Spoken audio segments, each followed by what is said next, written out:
Chantel. And I'm Katya. And welcome to, just kidding, I wish our show was that entertaining. No, this is actually Podcasa Bonita with Rachel and Shirley. We're finally by ourselves again. The way it was meant to be. Just kidding. Just kidding. We love our guests. But, we have some, I use the term fan loosely. Fan questions about me and Rachel that I'm really excited. Hopefully she has them pulled up because I don't. Yes, but we agreed to do them at the end. Yeah, we're doing them at the end. We just talked about this. This is season 13. I really like this season. I'm excited to talk about it. Me too. And next season, my sister is supposed to guest star for at least part of it. So listen out for that one.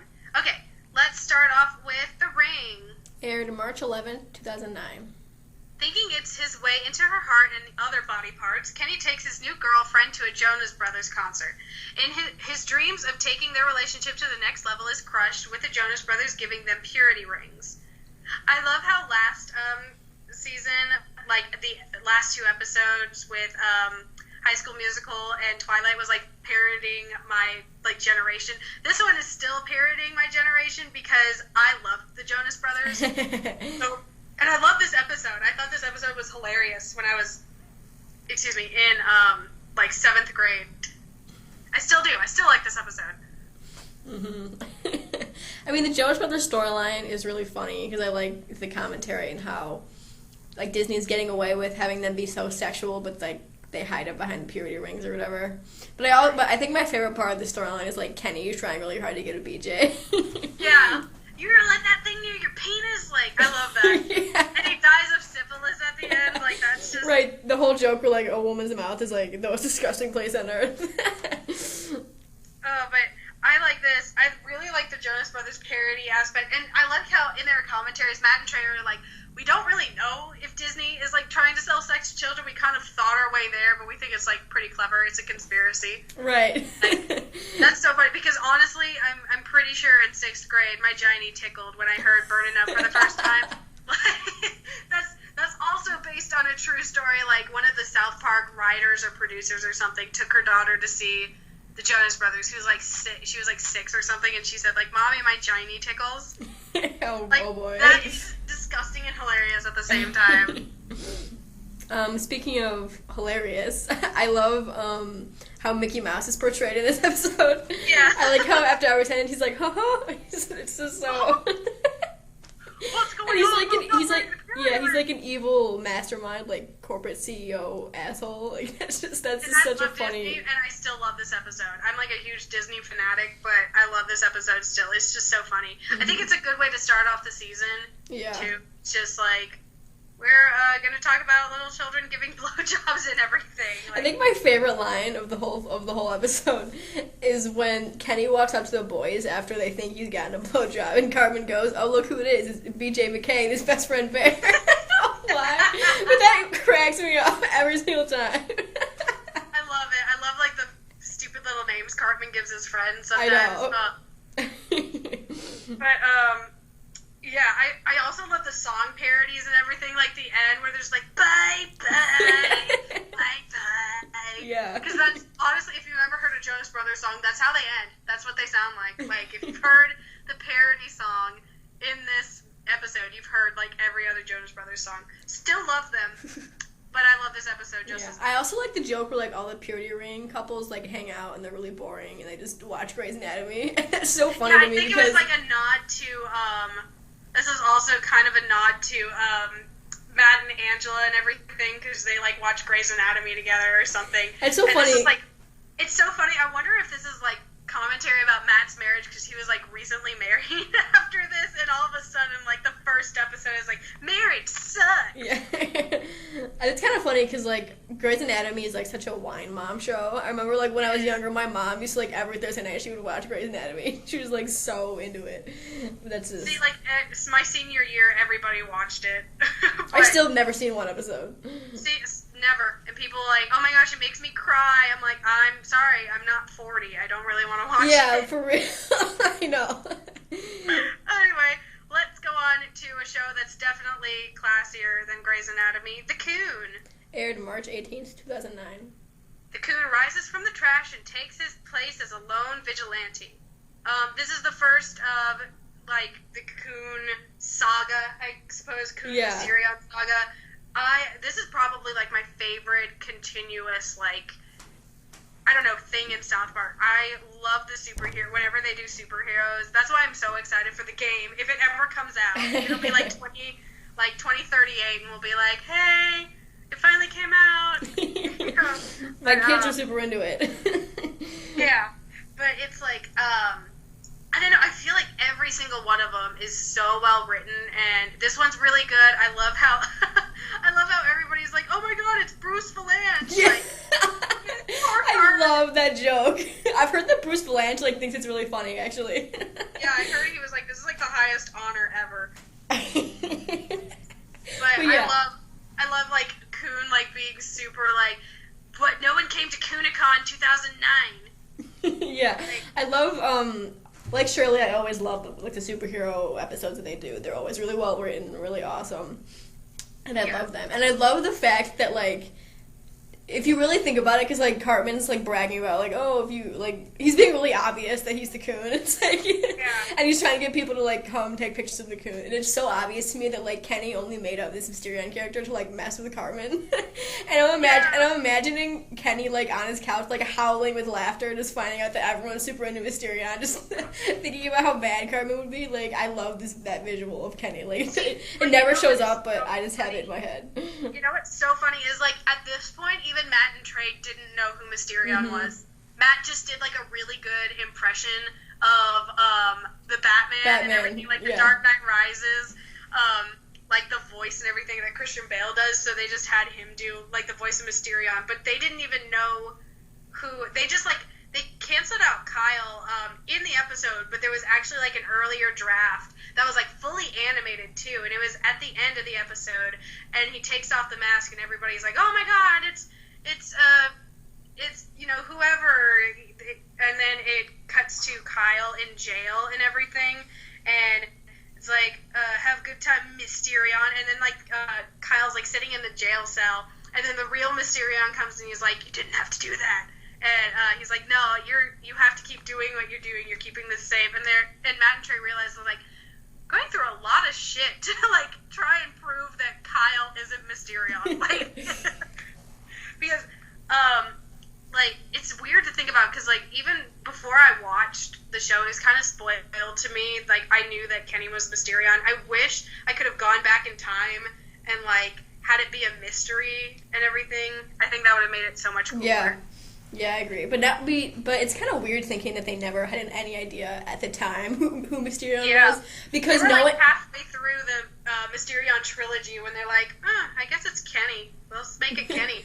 Because, like, for me, knowing it's Kenny, it's just, I think Kenny as Mysterion fits so well. And I can't imagine them choosing anyone else. I think he's such, especially in the trilogy they do later, how much that character fits well with the superhero persona and the story that he gets. I'm so glad they went that way. It just works itself so well. Like, and I think it's really cool that they didn't even have an idea of who it was, so they kind of, like, worked its way up. And I think that worked in their favor, because, like, I feel like if they knew who it was, they'd be dropping way too many hints, and you'd be like, oh, it's Kenny. Yeah. Instead of, like, the way it's revealed. But we'll talk about the reveal next season and everything. This is just the, you know, first of, like, the best, to me, like, this best saga in South Park ever. Mm-hmm. But, yeah, I love this episode. I honestly don't have any complaints with it. Yeah, I think love it's so great. My favorite joke in this episode is, like, the one at the beginning where the Coon's, like, in the police station, and he, like, keeps disappearing or whatever, but he's like, no, I'm just over here now. I think this whole episode is funny from, like, start to finish. It's cool. It's not just, like, funny. It's actually cool and enticing, you know? It's... You know, South Park's normally just, like, funny, and it doesn't rely on a lot of, like, suspense or anything, but this is just very well written. I think that they could, like, write a really cool, like, superhero movie, honestly. Right. I would love to see a Mysterion movie. Right. Like, I know they'll never do a movie again with South Park, probably, but one can only hope. Anyway, I feel like we've talked about that one enough. We'll go on to the Emmy-winning Margaritaville.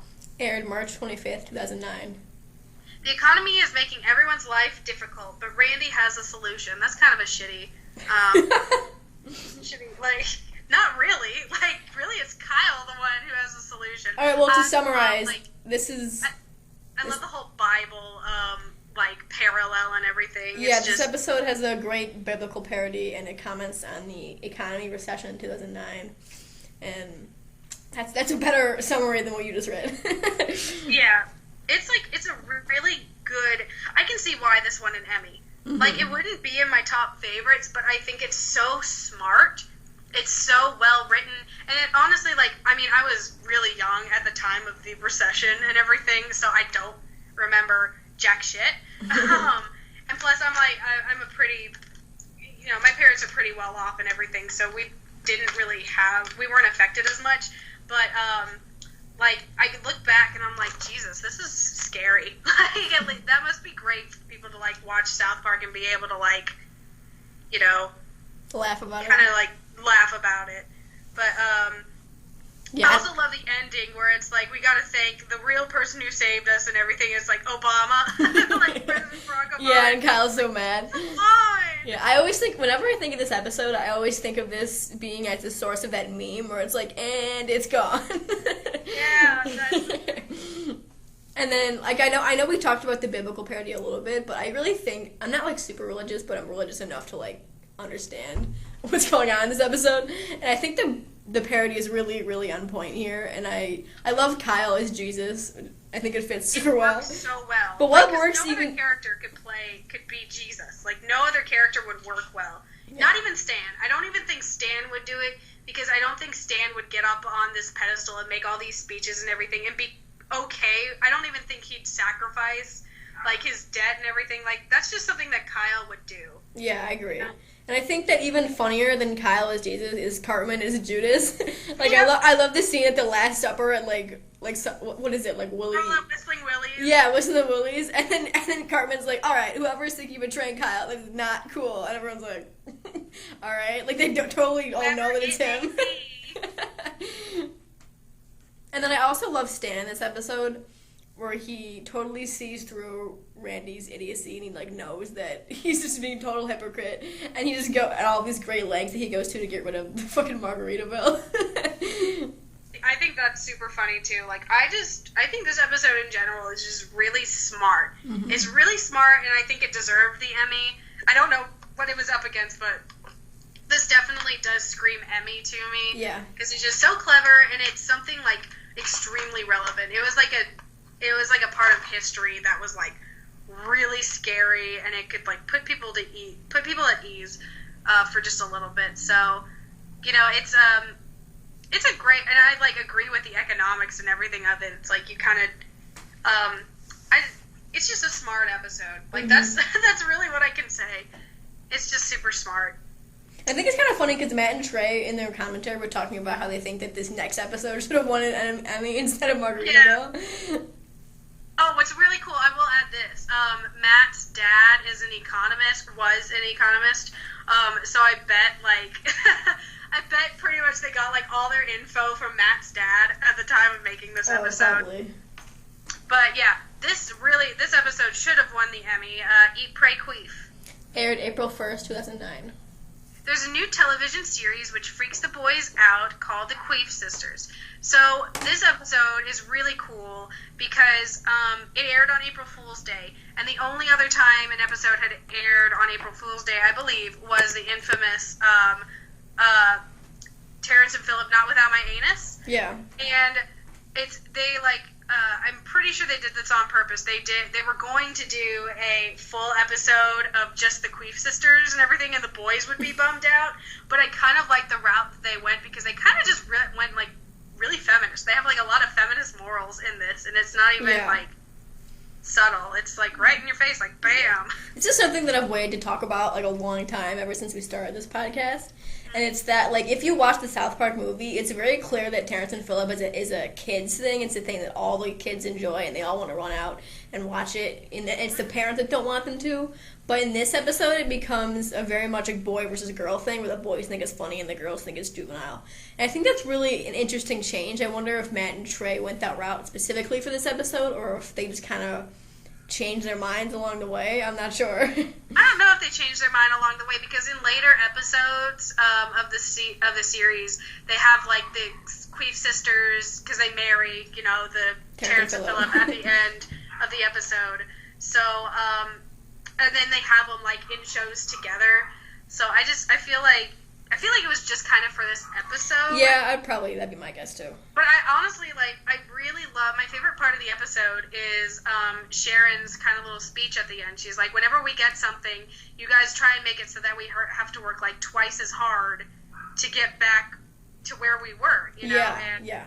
And I think that's something very bold of South Park to say, and I don't think it's something that you would expect South Park to say. You would expect them to be like, kind of like funny, like, oh, look how gross Queefs are, which they are, but then at the end, like, Sharon's like little speech at the end, it just really helps out this episode. It could still be funny and everything without it, but it just, for me, it helps the episode like so much more. It gives it like this kind of like emotional thing that you wouldn't expect from South Park. Yeah, I agree. I agree with you that Sharon's speech is my favorite part of this episode too, because it always like makes me tear up. I'm like such a crybaby feminist, and I'm like, oh my god, whenever I hear her talk, because I love her specific points about how like you couldn't just let us have our own joke. You guys always have jokes on us, but we couldn't have just one.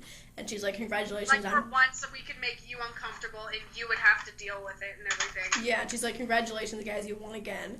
And she was really upset, and I like totally resonated with me, and I was really, really glad that the boys kind of changed their minds at the end because of that. And that, like, right there, not even just with the feminist and women thing, that is like why I like Sharon way better than Randy, because I think Randy can be really annoying. But I think that Sharon's a great character. She's just so genuine, and so she can be really funny too, especially opposite Randy. And I think she's such a badass mom and a badass feminist, and I love her. That's why I love Wendy. I love pretty much every female character on the show. I think that, like, even though they're like few and far between, they're all like well written to a point. You know, I mean, you have Miss Crabtree, which is kind of throwaway, and you had Miss Chokes on Dick, but they're like those are like early characters. Yeah, they're joke characters. But honestly, like Sharon, Wendy, and Principal Victoria, like, they're all very well written. Even Sheila's gotten a lot of character development. Yeah, Sheila's extremely. Sometimes she used to be more of the villain, and now she's kind of like just a protective mom. Yeah. And even though like she's kind of like a stereotype of a freaking out mom, she's a well written character. She's like very well written. I like her. Yeah. So, you know what? Props to Matt and Trey. Write more with your female characters. Yeah, that's what we want to see. Come on. Like, especially Wendy. Just no. Wendy. You know what I want? I want them to do a Shelley episode. I think Shelley is hilarious. Yeah, Shelley is so good. I like her character. I feel like there's a lot more to her that we don't really see. So I would love an episode about life in the mind of Shelley or whatever. Dude, I would love another favorite part of this episode is obviously the Terrence and Phillip and Catherine and Katie Queef storyline and everything. Like, I think it's adorable that they get married. That's like so cute. It's like their little doppelgangers and everything. That's adorable. But it's funny and adorable and disgusting at the same time. Yeah. And I love like when they're all like wine tasting everything. It's just like, gross, Catherine, you queefed. It's like, no, wait, Terrence, I just farted. Like, he's like, oh. Like, it's just really funny. And I love the part where they're having sex and everything, like all their weird positions, and they're just like, and they're like in the same room together. On each other. Like, that's just funny. I really love that storyline too, especially in those scenes where like one of the girls will queef and Terrence and Phillip are so grossed out, but then when one of them farts, it's like super funny. And I think they make that contradiction really, really hilarious in those scenes. Like, you know, it doesn't make sense, but you still laugh. Yeah. You also have Queef Free, which is a hilarious song. Like, fly free. I think that's so funny. All right, want to go on? Yeah, let's move on. I love that episode. Here's another fan favorite. This is just full of fan favorites. Fishsticks. Aired April 8th, 2009. Cartman decides to help Jimmy with his comedy routine. Everyone loves the new joke they come up with. The joke starts to take off and even hits all the late-night talk shows. The boys are thrilled with how popular it's become until somebody tries to take all the credit. So, fun fact about this episode, if you've seen the episode, like, you know, that the joke is like Carlos Mencia steals the joke and tries to say that he came up with it, and they actually were originally, they weren't going to do that. They didn't have it.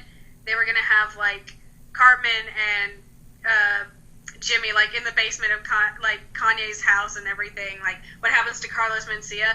And one of their, like, writers, was just like, instead, what if it was just Carlos Mencia? And, like, they, like, had to put that joke in, which is really cool. I thought, I like hearing about the other writers of South Park, like, coming up with ideas. Mm-hmm. Bill Hader mentioned that in some interview.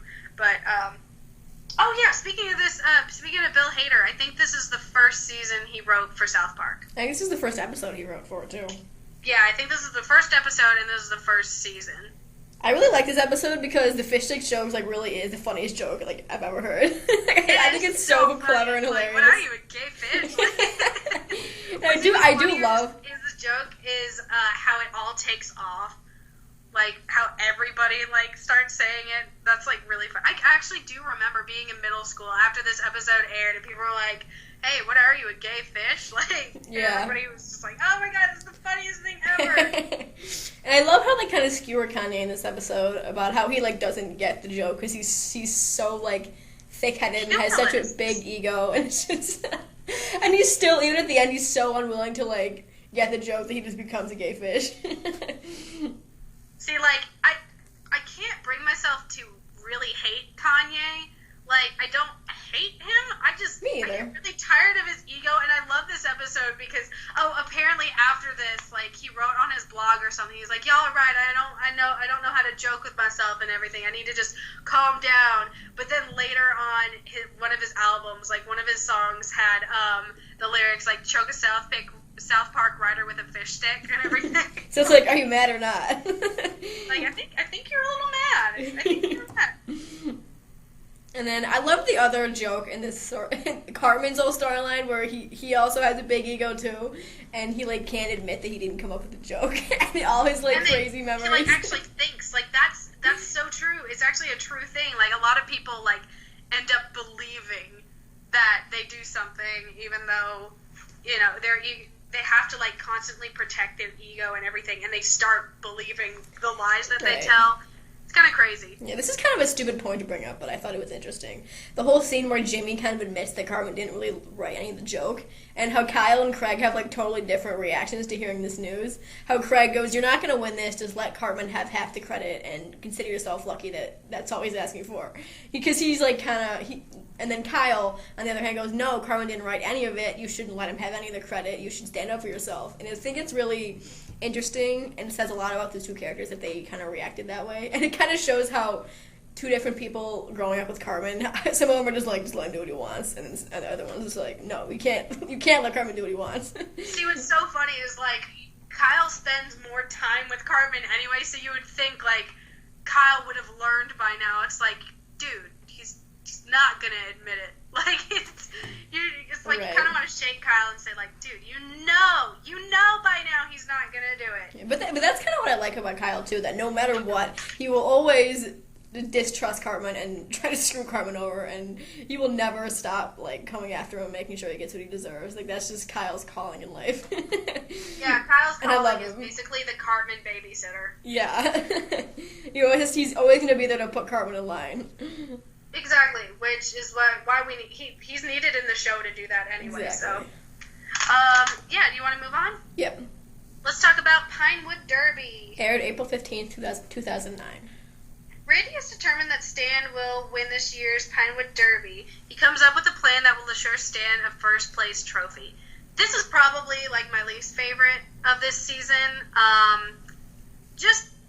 And I don't even dislike it. It's just probably my least favorite because I really like this whole season. But they even said it themselves, like, it's just too big for its britches, you know? It's too much going on. Yeah. I'm kind of on the other spectrum. I like this episode, and you were making fun of me about this earlier when I told you this is my favorite Randy episode.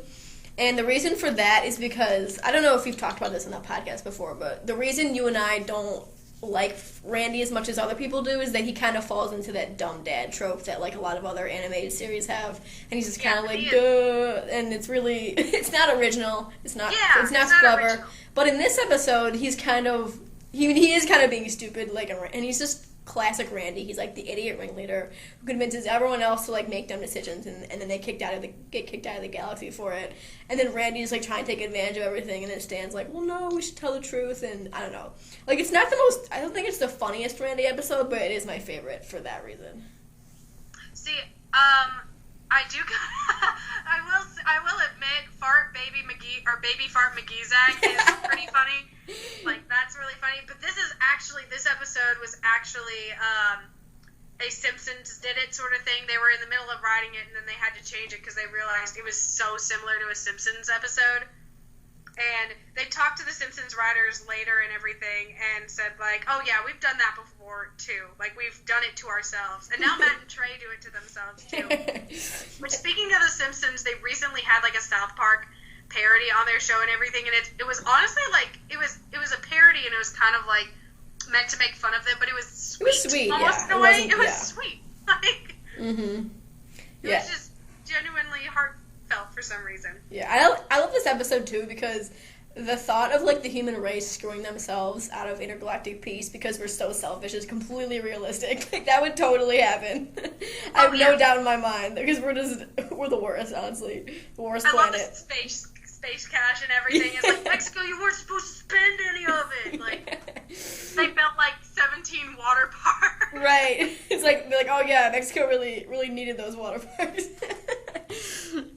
And then my other favorite part of this episode is the whole Pinewood Derby storyline, just because I remember, like, so vividly when I was younger that, like, Pinewood Derby was such a big deal, and my dad and my brother would, like, work on it together, and then the whole family would go to the thing, and we'd watch them race the cars, and it was a whole event, and I remember that so vividly.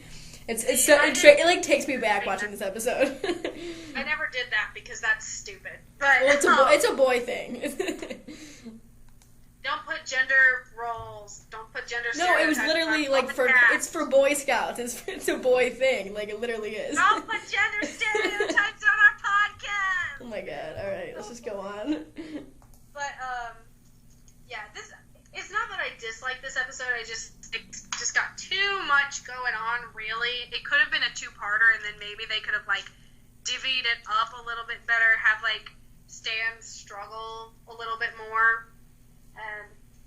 But it's still funny. I don't have too much to say about it, but it's funny. All right, want to go on? Yeah, let's go on because I don't. Okay, let's go on to Fatbeard. Aired April 26, 2009. Butters and a small group of recruits join Cartman in his dream of living on Skull Island, where they will frolic in the crystal clear waterfalls and discover buried treasure. Cartman promises that paradise will make them if they could just get to Somalia. I can't read. Okay, I have a total nitpick on this episode that I didn't even realize until after it was over, but, like, I know that they needed Ike to be there for, like, plot reasons, but why did Cartman let Ike join? He's Jewish. And he said Jews can't be pirates. Okay, well, the thing is, Ike is only, like, religiously Jewish. He's not ethnically Jewish, like Kyle and his family and everything. So technically, I think. So maybe Cartman gave it a pass. Yeah, Cartman gave it more of a pass and everything. But I love it whenever they use Ike, and they use Ike a good bit in this. In this season, which is what I like. I love this season. To me, it's like one of the peaks of South Park. Really, this season and next season are like peaks of South Park. Yeah. But yeah, it's like oh gosh, what was I gonna say? It was at the time when there's a Tom Hanks movie about it now, but oh yeah, Captain Phillips. Yeah, Captain Phillips and everything, and it was happening right as they were making this episode. And they didn't even know if he was like gonna live or die or something. Yeah, that's why they postponed it, right? Because they we don't want to have it air, and then he died. That'd be kind of uncool of us. Yeah, and they're like, okay, never mind. But yeah, he didn't die, so lucky us. Yeah, Cartman is really funny in this episode. As like, I love him as a pirate, and he like goes to Somalia and like turns the whole place around. But I have to say that I think Kyle is my favorite part of this episode. I think he works so well where he, like, schemes to get Cartman out of South Park, and he's, like, so giddy. But then he finds out that Ike left, too, so he has to bring everyone back. And then he's held hostage, and he's just screaming, and I always think really mad Kyle is really funny Kyle, so I love Kyle here. See, my favorite part of this episode, without a doubt, is when they're singing the yo-ho-ho, tricky-lotty-doo, and Cartman, like, stops them and gives them notes and everything. And no joke, he sounded exactly like my high school choir director and everything, Mr. Cease. Mr. Cease, if you're listening, you're basically Cartman. He's not listening. But, yeah, like my choir director would sound just like, he's like, chew your words, like, and it's tricky, la-T, there's a T there. Like, that's what he would do, and, yeah, so that's hands down my favorite part. Right. I love the montage where, like, Cartman's getting everyone to, like rebuild the whole place, and they're singing while they do it, and then he stops, like, right in the middle of the montage, and he's, like, conducting them while they're singing. Yeah. It looks like a choir, really. Bitch, that's what I was just talking about. No, I know, but... But, yeah, I really love, I actually, like, even though the ending is, like, really sad, I like the ending because it's so dark and everything, because sometimes, like, you just need a little bit... And it's not shock humor, because it's technically not supposed to be funny. It's just shock, like, hey, bam, like, look at what, you have to watch this now. Like, look at this. I also talks about how, like, the scene where they're like, make sure you don't hit any of the white ones, which is really... really, like, they weren't fucking around. Yeah. Mm-hmm. And then... When Matt and Trey, like, make comments, when South Park in general makes comments about race, it's like, it's not fucking around. Like, it's like, they're brutally, like... honest about it. Yeah, and I think Don't any of the white ones, and in season 19, it's like, we used to be able to beat up minorities and nobody cared. Like, yeah, another brutally honest scene in this episode is the part where the Somalian guy talks to Butters and Ike about the realities of being a pirate and how his life, like, really sucks. And he's like, I don't understand how anyone would want to be a pirate. And then Ike's like, oh, I feel like such an asshole. And I like that that's kind of what inspired them, like, no, we gotta go back home. See, that's what I love about I love it when South Park has, like, those genuine moments and everything. Because, you know, it's not often when they have them, because obviously, like, it's South Park, you know, it's a comedy, and they don't get a lot of those moments. But when they do, they're always really well written and, I don't know, heartfelt and just genuine. Yeah. So, I like this episode. I just love I love it whenever, Clyde, like, starts crying. Yeah. Like, I love Clyde. I hate it here. Clyde would be me, honestly. Like, I'm not even gonna lie. No, I would start crying, too. I would never agree to go there, honestly. I'd be the ginger kid that would get kicked out. Alright, wanna go on? Let's go on to... This is one of my favorites of the season. I really like this episode. Dead Celebrities. Aired October 7th, 2009. Ike is being tormented by paranormal forces. Kyle brings in professional ghost hunters to help him save his little brother. All right, this episode has a lot of parodies in it. It's a parody of The Sixth Sense, it's a parody of Ghost Hunters, and it's a parody of Toddlers and Tiaras. Yeah, honestly.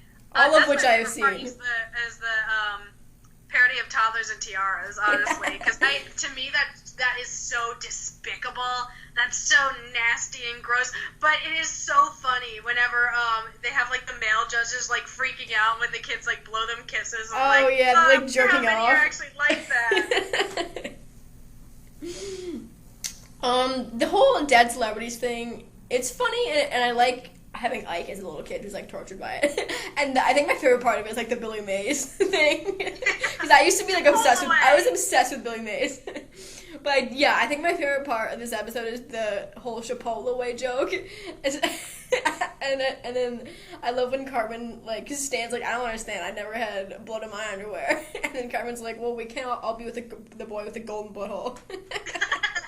Another thing I like about this episode is, like, with some of the, like, I didn't remember the financial crisis because I was little, and I didn't remember, you know, the Somalian pirates thing, Captain Phillips, but I vividly remember, like, all of these celebrities dying. I remember Michael Jackson died, and everybody who made fun of him at first was just like, oh my gosh, our king is dead, you know, it's like, gosh, I remember him dying, Dom DeLuise, Farrah Fawcett, like, Billy Mays. This is gonna sound so shitty, but I remember my friend and I got a video camera around Christmas time when this, before this episode aired and everything, and my friend and I, with webkins, like, made fun of Billy Mays' death and everything, which is so shitty. Wow. Like, his video, like, he, like, hit his head on a plane plane and everything, and we were like making fun of his voice. I'm like, God damn, that's like really shitty. That's like especially sus because like in my family, Billy Mays was like such a big deal. Me and my grandma both like loved him, and we were so bummed when he died. And I love how like at first people were like, oh, he hit his head on a plane, like that's how he died. That sucks. And then you're like, oh, well, he was also filled with coke. So, yeah, it makes a little bit more sense. Yeah, that's a little bit risky. And I love the whole the plane joke where like purgatory is this plane that hasn't taken off yet, but it won't let you off either. Like, that's really on point. And all the celebrities going, oh, were like really, really funny. Of course, hell is a toll gate. Yeah. And I think my favorite part of the celebrity storyline is when like Patrick Swayze's like, can someone shout out Billy Mays? And Billy Mays is like, how about I crawl across my street and kick your fucking ass, like in his Billy Mays voice or whatever he said. I also love Trey's Michael Jackson accent or whatever impression coming back as like Ike and everything. Yeah. He's like, I'm just a little girl. Yeah, I think Ike and Michael Jackson was really, really funny, especially in the talent show. Yeah, and at one point they were actually gonna like, it's a deleted scene, they were gonna dig up Michael Jackson's grave and everything to show him like, you're dead, and they're like, nah, people are gonna get a little too mad. They learned their lesson from Steve Irwin. Yeah. In the Hell on Earth episode, so yeah, I think I'm ready to move on. Me too. This episode was on like a top 15, I think top 20 list. Butters Bottom Bitch. Aired October 14th, 2009. Butters is determined to get his first kiss so his friends won't make fun of him anymore. That's another shitty like summary. That's terrible. Who wrote these? Alright, well basically what happens is Butters gets his first kiss and then he takes over this girl's schedule and he becomes a pimp and he has like his kissing company or whatever and he learns how to be a pimp. Butters Kissing Company. Yeah. Butters is like a really good pimp. It's kind of alarming. It is. Like, and he like gets his girl's health benefits and everything. But what I love about this episode is like, if you don't really think about it, the moral of it is like, if girls want to go out and be sex workers, that's fine. You do you. But don't let a pimp, like, control your money. Like, yeah, because I love Butters at the end. It's like, go ahead and keep prostitution, but pimping is fucking... Yeah, I love Butters at the end where he confesses. He's like, what is his line? He says, I shouldn't... Spend your own fucking money.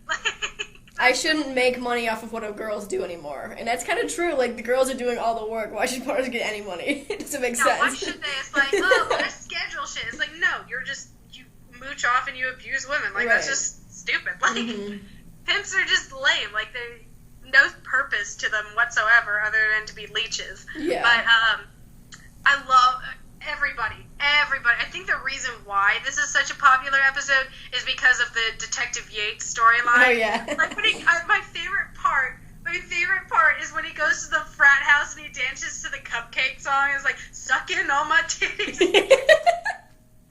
And it's like, you can hear, like, in the frat house, he's just like, yeah, I can fit more of you guys. Like, yeah, oh yeah. He's like, come on. Alright, so for people who don't know, because of our shitty summary, the whole joke here is that Detective Yates is, like, undercover as a prostitute, but he waits way too long to reveal that he's a cop. Like, he's basically, like, had sex with everyone already, and then he pulls his gun on them. Exactly. So it's like, that's probably why this episode is so popular, because that's that to me is like the funny part of this episode, and then Butters' storyline is like smart, like it's clever because like it's something, you take something innocent like, you know, kissing booths or whatever and kids getting a first kiss, and then you turn it on its head and everything and make it like a whole prostitution ring and everything. Like, that's I disagree. I think the Butters storyline is funnier just because I love that Butters, who's so innocent, is like saying all this really hardcore pimp shit and he like doesn't know what he's talking about. Where he's like, do you know what I am saying? You were saying. Yeah. And then just even the name of this episode always makes me laugh. Like, Butters Bottom Bitch. Like, that's so, like, I love the alliteration. I love how it's like Butters. He's like, and he like calls the girls like, oh, you're my bitch. He like doesn't get it. This is such a good episode. I really do. This is one of my favorites. My other favorites. I have so many favorites in this season. It's just a good one all around. One of my favorites, probably. Mm-hmm. It's a solid season. Yeah, it is. So let's move on to WTF. Aired October 21st, 2009. The boys decide to take up wrestling. That's literally the summary. God, this South Park Wikia or whatever, Wiki, I don't know. Like, step up your game with your summaries. Yeah, we usually use Wikipedia, but those were too long, and now these are too short, so... But we wouldn't be able to summarize them very well, so... Alright, this podcast. This episode's really funny to me because my brother wrestled in middle school and high school, and I would, like, go to all his matches and stuff. And I always thought that, like, actual wrestling was super cool, and, like, I was never into, like, the UFC, like, drama wrestling. I thought I was, like, into real wrestling that I was watching my brother do, and I always thought that was awesome. So it made me laugh that, like, the boys thought it was super lame. I was like, no, it's not. Like, I was the coach in this episode. The wrestling guy. See, in my senior year of high school, I had my ethnic studies teacher was also the wrestling coach and everything, Mr. Montesinos, and he would talk about this episode all the time because he loved it because he was just like, I basically am that teacher there. He says, like, wrestling and everything. Like, that's real wrestling. Like, he would show us old videos of him wrestling and everything in high school. It was cool. Love you, Mr. Montesinos. I love that character, though, because, like, he is trying to sabotage the boys, but he's never, like, set up as a villain. You kind of totally sympathize with him the whole time, because he talks about how, like, wrestling is my life, I love this sport, and I've dedicated my life to it, and now everyone thinks it's a joke. So, like, you're kind of, like, on his side, even though he's against the boys, which I like. You know what I love? I love how it's, like, in a theater, like, style setting and everything with judges. It's like, gosh, they're good wrestlers, like, alluding to actors and everything. And I think it's, like, really funny because this was before Book of Mormon, but it's, like, spot on how actors work and everything.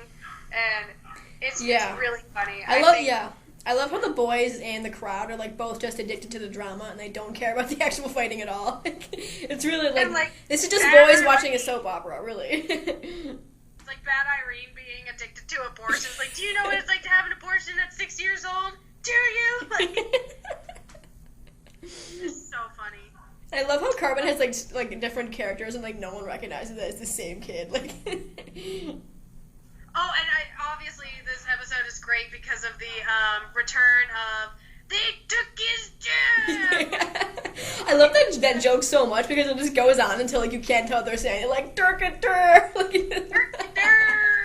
They took his dog. They broke his jaw. Okay, see, I now find that joke funny again, but it was burned out for me a long time ago. I might have told this story with season 8, but I'm going to tell it again. Okay. When I was in 9th grade, in my math class, there was this kid who sat behind me. I'm pretty sure he only knew how to say 3 things.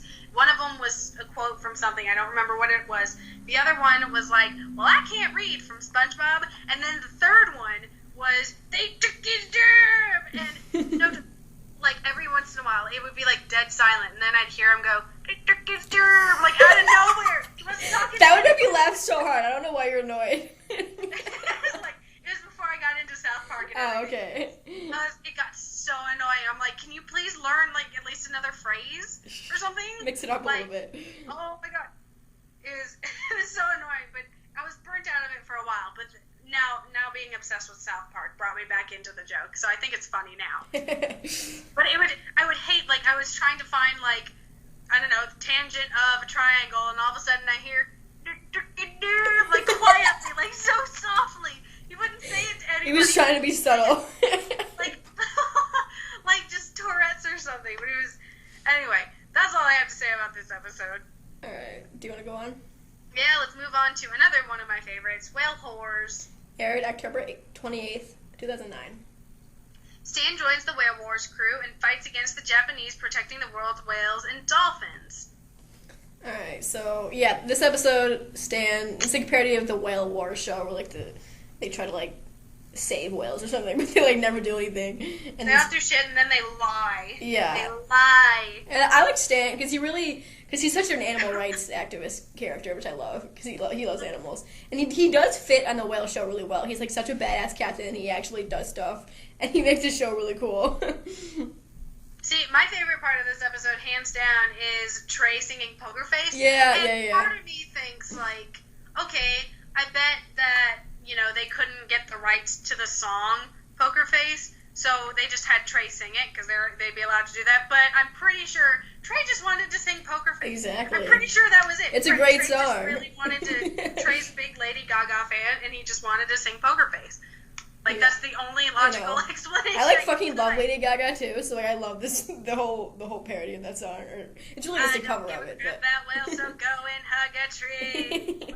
It's just really funny to me. That's my favorite part of this episode, but honestly, it's just a good episode all around. Mm-hmm.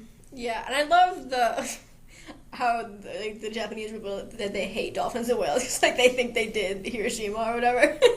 Yeah, and Hiroshima and Nagasaki and everything. Yeah, and then I love the joke at the end where they just have them kill chickens and cows instead, and it's totally mocking Americans for like caring so much about whales and dolphins being killed, but like they totally just kill cows and chickens and eat them, and they don't even care. So it's like making fun of them for only caring about certain animals, which is kind of funny. Because like if you kind of think about it, like even Stan only cares about certain animals too. Like he didn't care that the cows and chickens were dying. And like I'd be lying if I said I didn't. If I wasn't like selectively like caring about certain animals. Like I foster with the Humane Society, but I eat chicken nuggets like it's going out of style. And I'm never gonna not eat chicken nuggets.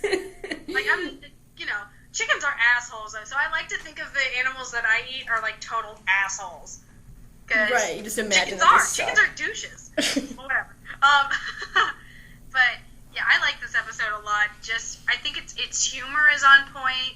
It has like a good ending and everything. It's just like now the Japanese are normal like us. Right, yeah. Fuck you, dolphin, and fuck you, whale. Like, alright, wanna go on?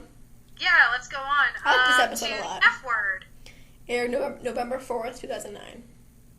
The boys fight back against the loud and obnoxious motorcycle riders that are disrupting everyone in South Park. Okay, I just need to say one thing. The opening scene, for me, is like the funniest thing in the world to me. Where, like, the boys are, like, at this pond, and they're like, oh, this is such a relaxing day, or whatever. And then, because, like, the boys are bitching about their relaxing day being ruined when they're the cause of, like, 90% of the shit that goes down in South Park. And I'm like, really? Like, this must be what it feels like to be Craig. Like, for real. Oh, my God. See, for those who don't know, like, the F word and everything, is, they're talking about fag and everything, and how it's, like, kind of changed its meaning and everything. And I love this episode. I love this episode so much. And I appreciate what they're trying to say about the word fag and everything, like how it's like, oh, it's no longer used for like the gay community and everything. And I'm like, I partially agree with it, but then the other like rational half of me knows like we're not quite there yet. We're not quite there. Right. We're getting there. We're starting to take back that word. The LGBT community is starting to like reclaim that word as their own. Because I mean, the LGBT community has reclaimed queer, done a good job of that, but fag, I don't think fag... People still have an issue with it. Yeah, I don't think fag is quite there yet. And this episode is really interesting because of, like, I think of the intention behind them changing it from homosexuals to Harley Riders.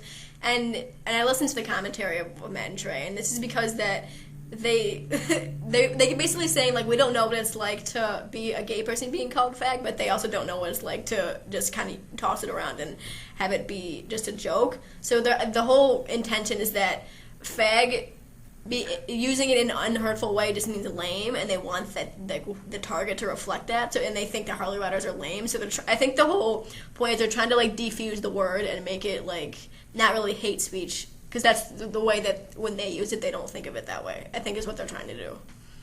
See, yeah, like, I've actually used this in a thing. Like, I think, I don't know about most motorcycle riders, but, like, in my area, they're all, like, gross, old people with, like, they don't ride them well. They don't, like, signal or anything. They're just assholes where I live. They're not necessarily, like, loud. They're just shitty drivers. They're really annoying, and they're always old and gross and just rednecky and ew, but and my dad's like, man, Harleys are cool. I'm like, no, they're just fags. And like I've used it. He's like, no, that means gay. I'm like, no, it doesn't. Watch South Park. But I love that the further joke where they go with the whole similarity and difference between gays and Harley Riders is that they call like being like Butters like bike curious or whatever. Like, that's so funny. Oh, especially because he was accused of being bi-curious in a different episode. But I just think I really do like this episode, and I like what it's trying to do. I don't think as a society we're quite there yet. Yeah. We're not quite. We're working on it. I don't think you can totally replace the word just yet and just toss it around. I agree. Totally. Like even the word queer still gets to some people, even though it's for the most part it's pretty much accepted and it's been reclaimed. Yeah. But we're getting there with the word fag. Mm-hmm. Yeah, in the commentary, it's really just Americans only using it, because in other countries it means other things, Yeah, in the commentary, Matt and Trey talked about how they researched the word a lot, and they found out that it was a hate speech against a bunch of different people first. I think it was against women at one point, and then I think it was a different. I don't remember what other group it was, and then it was gay people. And then they're kind of talking. It was old people. Yeah. Who are baggage and everything. Yeah, and they're talking about how this word keeps jumping from minority group to minority group, and they're like, what? And I think they're trying to just push it along, it's not really. Let's just have it be about Harley riders now, and that's the whole joke. But and I appreciate that. I think that it shouldn't be about gay people or anyone or anything a slur for them. But at the same time, I think that Matt and Trey are kind of underestimating how much being gay is still a big deal in this country, and they're like, oh well, it doesn't matter anymore. No, it's still. It's like you guys live in California, dude. You think it's not a big deal, but it is. You don't live in Colorado anymore. Yeah, exactly. Or Georgia, or Shirley lives, it's probably a huge deal to be gay. Oh, it's a big deal. If people still throw around that word. Not as much. It's really they're not as original. They do homo a lot, and they do faggot. They elongate it and everything, and queers and gays and all that. Yeah. But yeah, if you would throw that word around here, people would automatically assume gay. Yeah. So we're not quite there yet. I love this episode, but we're not quite ready for it. Want to go on? Yeah, we've talked about that one enough. We're moving along. Here is Dances with Smurfs. Aired November 11th, 2009.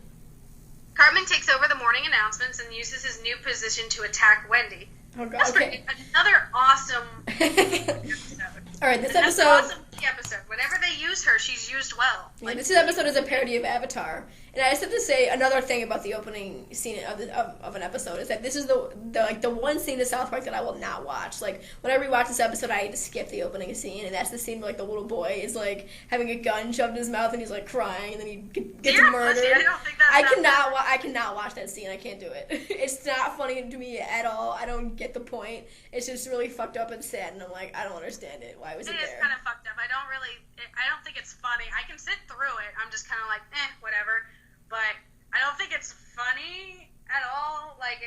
Even if it's for shock humor, it's really not humorous. I don't get it. But I like how this is really a parody of Glenn Beck, because I hate him a lot. He's gross, and it makes fun of him crying all the time because he cries on his show constantly. And I love how Matt and Trey said in their commentary and everything. He's that one kid at Thanksgiving who finally learned the words graph and socioeconomic trends, and he thinks he can sit at the adult table and everything. He's that annoying kid. Right. He thinks he can sit there, but everyone's what? Why are you doing this?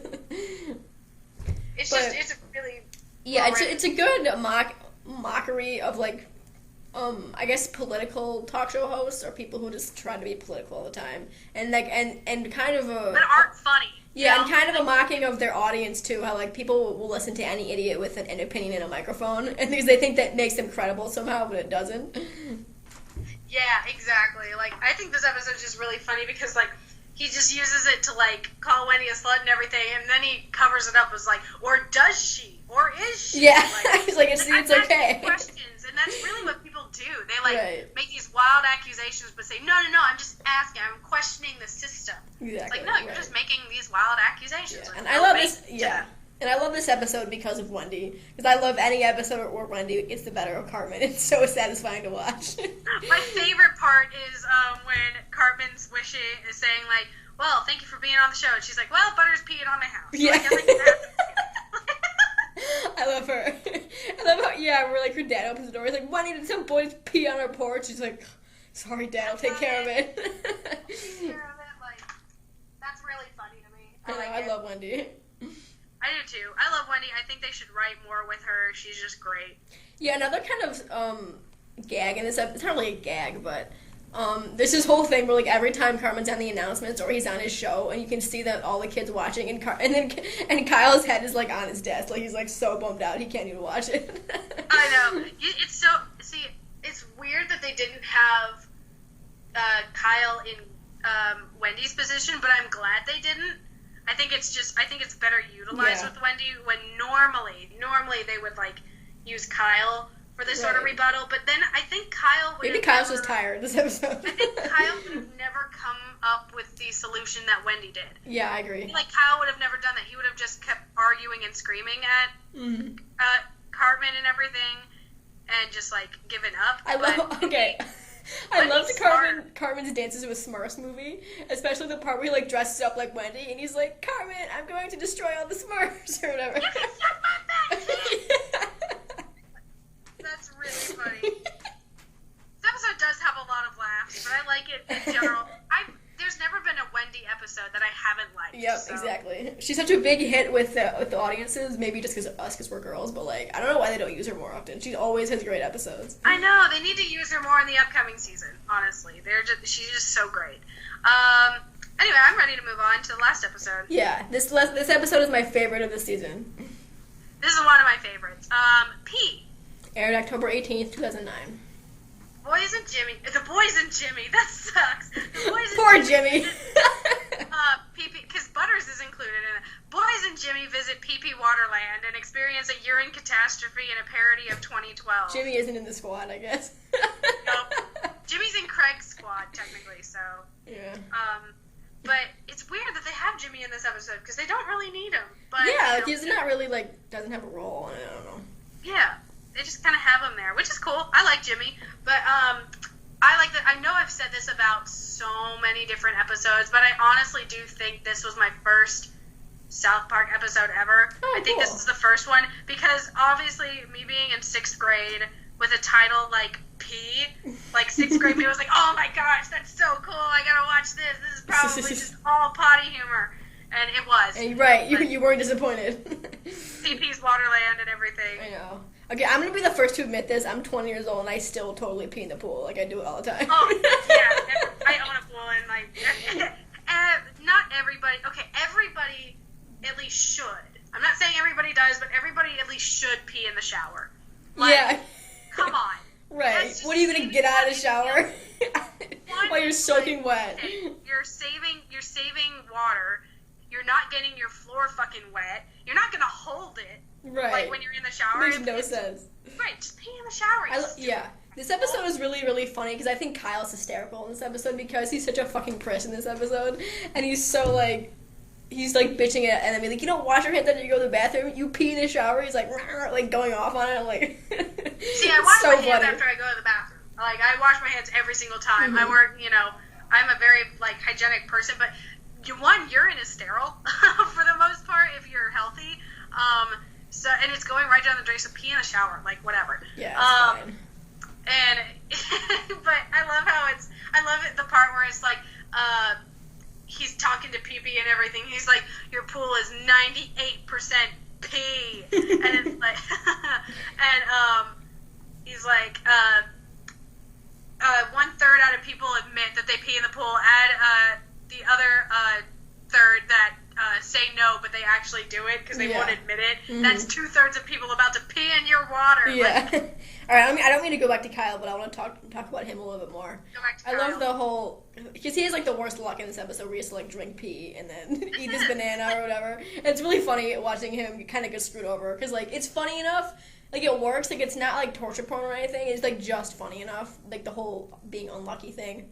But I also love the whole thing where he's, like, really grossed out by pee and he, like, can't stand it. And it's so funny to me because, like, he's, like, disgusted by pee, but his best friend is, like, a talking poo. So, like, I don't understand. Honestly, I kind of want to see, more. We haven't seen Mr. Hanky in forever. I'd love to see him come back and everything and see if, like, Kyle has any different feelings towards him. Right. He's, like, more germophobic or something. Yeah, no. And also, what I was thinking about, I don't mean to bring up season 20 again, but I'm gonna, is it the whole scene where Kyle and Ike That's watch Sheila pee on Gerald's face, and that was probably disgusting by itself, but the fact that Kyle, like, hates pee so much, like, I wonder if he was, like, doubly disgusted and, like, Dad, why? Dad, why, please? Oh, God, that scene was so funny in season 20. God. Yeah, this episode's, like, I like this one because it was one of my first, and I also love, I do like Randy in this episode and everything. I think he's used really funny, because he's not just stupid, he's like, I've got to save my boys. Yeah. And I almost forgot to mention it, but I cannot not talk about it. Is that Minority is in my water park is my favorite Cartman song. It's so funny. That's such a good song. Oh my gosh. All of the songs in this, like, season, there aren't as many, but they're all, like, really, really good. Mm-hmm. Like, I genuinely, like, when I listen to it, I, like, sing along to this, and I get really passionate. Like, it's so funny. No, like, I sing the backup, too. Right, like, the lazy river has never been lazier. Like, that's so funny. Oh, it's, like, so well written, and, like, honestly, this is one of the episodes where like, you could have never seen an episode of South Park, which is true for me. Like, you can watch this and know, like, okay, you're not supposed to take Cartman seriously. Right, yeah. Not supposed to. Like, it's just super obvious and everything, which is what I love. It's just, like, it's so ridiculously and racist and everything that it's, like, it doesn't work like normal racist jokes where you're supposed to agree with them. Yeah. It's, like, the exact opposite. So and I love Cartman's interpretation of 2012 being that all the white people are going to be wiped out. It's going to be a minority world. And that's, like, his worst nightmare ever. I love Kyle's little comment. He's like, well, I guess they're not the minorities anymore, are they? Yeah. Like, and then Cartman, like, totally doesn't understand. That's just really funny. That's so Cartman. I think Cartman in this episode is specifically, like, really funny. Yeah. I agree. But, yeah, I think that's all we have to say. Yeah, no, this one went by really fast, but if we look at the time, it's going to be like an hour or something. Yeah, it is an hour. Oh, okay, well, sorry, you guys. Oh, wait, we still have to answer questions. That's right, we do, because we put them off for the last two. And questions because from our favorite viewers. Yes, we have 3 questions. First one is, what made you two want to do this podcast? Okay, well, I'll kind of answer that a little bit. The reason why, this is totally all Rachel's idea. It actually was. Like, Rachel and I had become friends, and shortly after we became friends, she asked me about doing a podcast, and I was like, yeah, sure, it sounds fun and everything. And we, like, planned it forever before we actually did it, I feel like. Yeah, we took a long time planning it, and then eventually we kind of just jumped in, like, let's just do it, I guess. And it's funny because we started in September, I think, the beginning of the school year, and it's not going to end until June, so, like, this entire year just to be all South Park. But yeah, I wanted to do it because I've always wanted to try a podcast because I wanted to kind of dabble in all different types of media because I'm interested in writing and stuff like that, and I want to do a bunch of different stuff. And I always knew that the only thing I'm passionate enough about to talk about all the time is South Park, and you were the only other person that I knew that liked South Park a lot and that I thought would be a great fit for the podcast, so I asked you. Exactly. And it worked out. Like, it really, I had nothing really to do with the early, like, thought process of South Park. It was really all Rachel. She just let me tag along, and I've loved doing it ever since. Aw. Let's go on to the next question. All right. How did you actually meet each other? Okay, well, I'll answer this one, too, because it was actually Rachel who contacted me first. Like, she was following me on my Tumblr and everything. We met through Tumblr. Of course we did. Right, can you tell? I remember I was on a huge car ride, so I asked my followers, I'm like, please send me just random questions, like personal stuff. And you were the first person to, like, ask me questions. And I remember you reblogged, like, a bunch of my selfies, and you called me pretty, so I was like, I gotta follow her back. And anybody who, like, pets my ego is automatically my friend. Mm-hmm. But, right. We started talking more and more, like, because I followed her back and everything, and, gosh, I can't remember a lot of the stuff that we talked about. Of course, we started out with, like, formal friendships, like, hey, how are you doing? We need to talk one time. I remember the first time that we talked on Skype and everything. It was for this podcast, yeah. Yeah, it was for this podcast. We were planning for it. It wasn't the first recording that we did.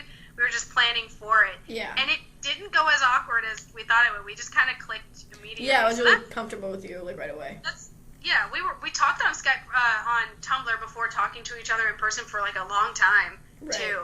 Well, yeah, because I remember like going back to the like online when we met. Is that I wanted to go back to being about South Park again because like my first blog I was like a South Park blog, and then I kind of went to other stuff, and I wanted to be a South Park blog again, so I started following other South Park blogs. And you were like the most famous one, not really famous, but like the one that like showed up a lot when it was like type in South Park and it's your blog. And I was kind of like, I thought you were really cool, and I was like intimidated to talk to you. Actually, I think I told you that before. So I was like, oh, I don't know if I want to say anything. But then you made that post like, oh, if anyone wants to like message me or talk to me, and I was like, okay. So I did it, and then now we're like best friends. Yeah, like we talk to each other almost every night on Skype. It's not just for the podcast. Actually haven't met. Yeah, we haven't actually met in person though. Yeah, we haven't met. Well, when we're like thousands of miles away from each other. Right. So, exactly. But our love stretches past that. Exactly. Yeah, we text each other and we're on Skype with each other like every day. So.